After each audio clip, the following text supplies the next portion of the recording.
Assalamualaikum warahmatullahi wabarakatuh.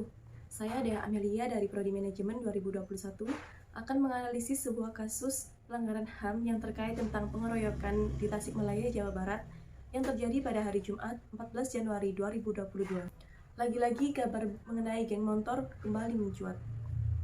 Namun kasus kali ini ternyata terdapat kesalahpahaman sehingga membuat nyawa seseorang melayang. Selantaran diduga geng motor, seorang pemuda tewas akibat dikeroyok oleh sejumlah warga. Dan sejumlah warga tersebut yang melakukan pengeroyokan ditahan polisi. Inilah balok kayu dan bambu tersebut yang digunakan untuk mengeroyok dan menganiaya korban hingga korban tersebut mengalami luka berat.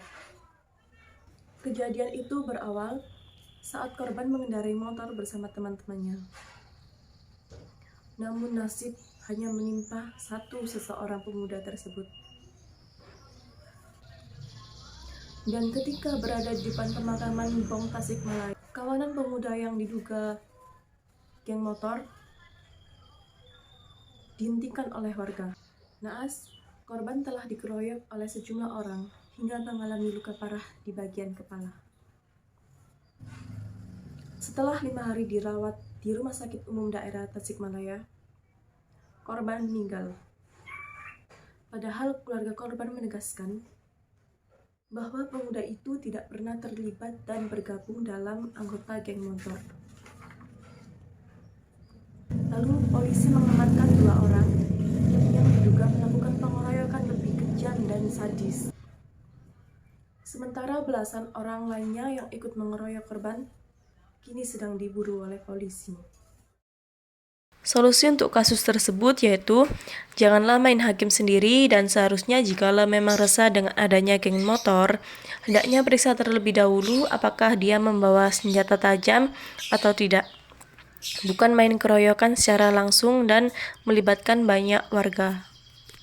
Saran untuk kasus tersebut adalah sebagai aparat penegak hukum yang berwenang menegakkan supremasi hukum juga harus berperan mencegah tindak pidana main hakim sendiri. Upaya pencegahan yang dapat dilakukan dengan cara 1. Melakukan sosialisasi kepada masyarakat mengenai pentingnya hukum untuk dipatuhi dan dijalani. 2. Menjelaskan kepada masyarakat bahwa kekerasan bukan cara yang terbaik untuk menegakkan hukum. Karena kekerasan juga merupakan tindak pidana dan seseorang yang melakukan perbuatan main hakim sendiri dapat dipidanakan. Yang ketiga, menumbuhkan kepercayaan masyarakat terhadap aparat penegak hukum untuk menjalankan tugas dan fungsinya. Kritik untuk kasus tersebut yaitu sebisa mungkin untuk dikasih efek jera pada warga yang melakukan pengeroyokan atas dasar kesalahpahaman. Karena kasihan terhadap korban yang tidak salah apa-apa. Perbuatan main hakim sendiri sangat tidak dibenarkan dan itu termasuk dalam pelanggaran HAM yang berakibat merugikan diri sendiri serta orang lain. Sebab sikap atau perilaku tersebut telah membatasi dan menghalangi hak asasi setiap manusia. Itulah tadi analisis pernyataan tentang pelanggaran HAM yang terjadi di Tasikmalaya, Jawa Barat. Demikian dari saya. Wassalamualaikum warahmatullahi wabarakatuh.